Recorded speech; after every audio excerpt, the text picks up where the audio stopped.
Bien le bonjour mes petits potes et bienvenue dans cet épisode qui nous amène à Wakanai, la ville située le plus au nord de tout le Japon. Je vous avoue que ça fait un petit quelque chose quand même, mais on va pas se contenter de ça, on va pas se satisfaire de ça.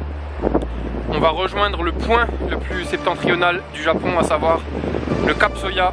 45 minutes de bus, on y va tout de suite, c'est parti. Petit clin d'œil, BG.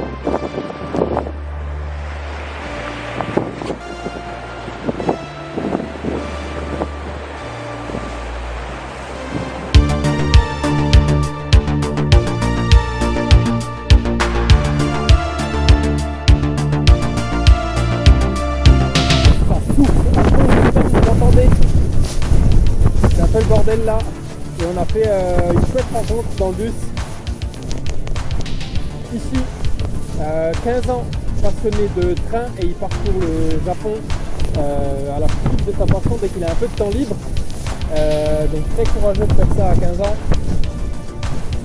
Konnichiwa. Konnichiwa. Thank you. Yes. Yes. Very good.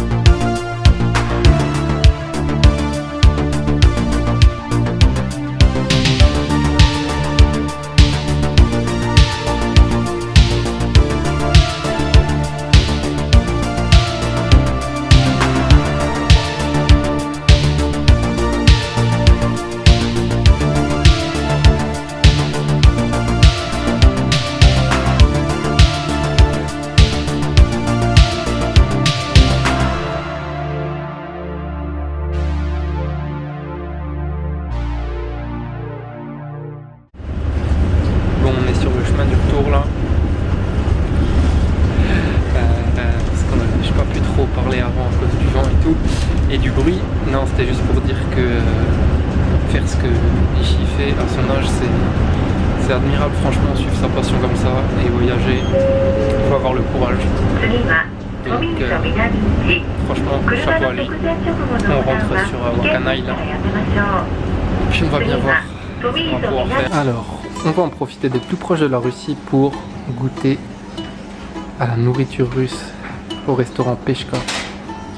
Alors, on a des pirochki, des ravioles dont j'ai oublié le nom, du riz à l'ouzbek, du mouton à l'ouzbek et de la soupe de tomates, toute simple.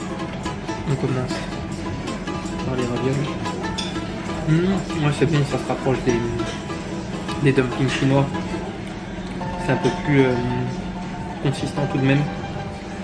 Mais ouais, c'est très bon. Alors le riz, oh, il est très parfumé. Ça a l'air très bon. Ok, ouais, c'est lié au cumin. C'est simple, c'est efficace. On va passer au mouton. Mouton à l'ouzbek.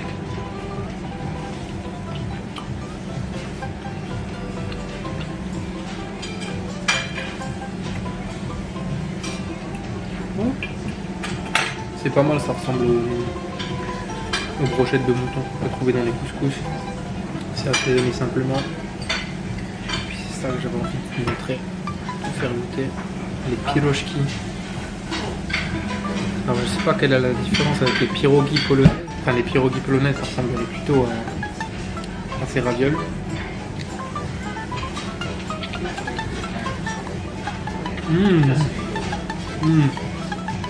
Putain ça c'est bon mec. Alors qu'est-ce qu'il y a là-dedans? De la viande, sûrement du porc, des oignons et des œufs. Oh, c'est super bon. Et ça tient au ventre. Mais sinon dans l'ensemble ouais plutôt satisfait, c'était pas trop cher, l'équivalent de 11 €. Oh, on est le lendemain, on a la matinée parce que le bus arrive à 13 h.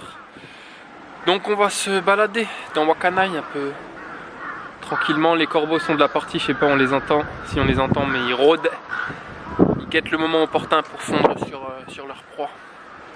Il fait pas très beau, mais bon, c'est les aléas. C'est parti, suivez-moi.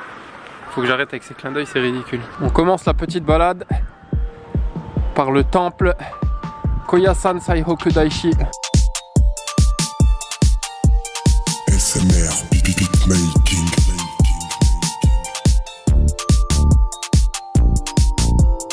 Et juste ici, vous pouvez apercevoir la maison Seto. Alors la maison Seto, qu'est-ce que c'est?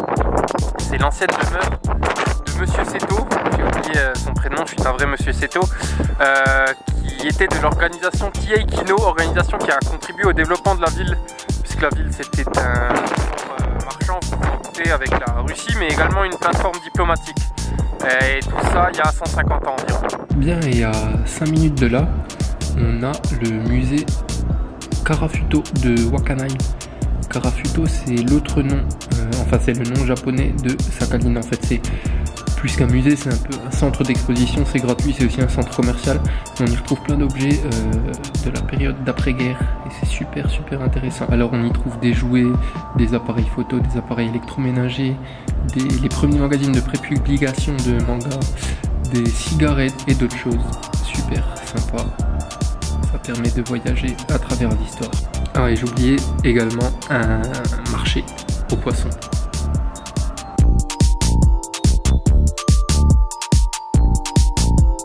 Juste à côté, on retrouve le port marchand et industriel.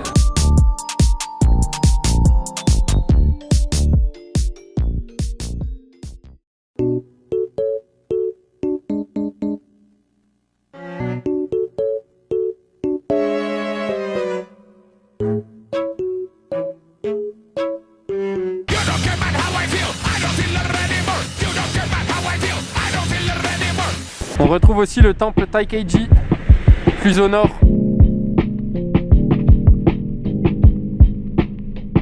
Mais encore le temple Zentokuji, à 2 minutes de là.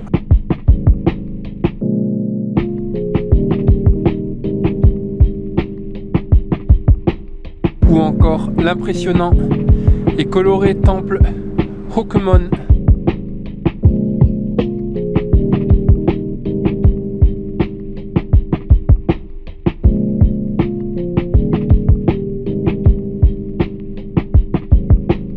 Mais encore le temple Honji. Et enfin le temple Ryotokuji.